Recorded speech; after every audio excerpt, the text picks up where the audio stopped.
किसानों की आमदनी को बढ़ाने के लिए दो योजनाएं मुझे ध्यान में आती हैं जो प्रधानमंत्री ने फोकस किया, बहुत सारे बजट में भी उसका प्रावधान किया गया।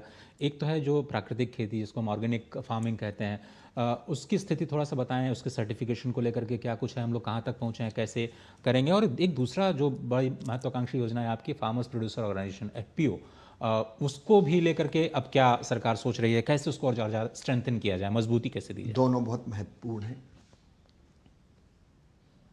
एक तो प्राकृतिक खेती आने वाली पीढ़ियों के भविष्य को सुरक्षित रखने के लिए और धरती माता का स्वास्थ्य बनाए रखने के लिए बहुत जरूरी है।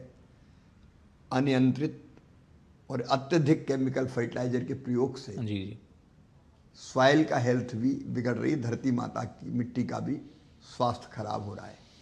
और लंबे समय तक ये स्थिति रही तो धरती ऊसर और बंजर होने का खतरा पैदा हो जाएगा। दूसरा संकट यह है कि केमिकल फर्टिलाइजर का अगर संतुलित उपयोग नहीं करते, पेस्टिसाइड जैसी चीजों का ज्यादा उपयोग करते हैं, तो भी नुकसान ज्यादा, वो मानव स्वास्थ्य के लिए गंभीर खतरा है। तो धरती आने वाली पीढ़ियों को भी खाद्यान्न उत्पादित करके देती रहे, इसके लिए जरूरी है प्राकृतिक खेती। प्राकृतिक खेती में बाहर से कोई चीज नहीं डालते, केमिकल फर्टिलाइजर खाद, प्राकृतिक रूप से जो चीजें होती उन्हीं का इस्तेमाल करते हैं। मुझे कहते हुए खुशी है कि अब तक 16 लाख से ज्यादा किसानों ने इसके लिए आपको रजिस्टर करवाया है।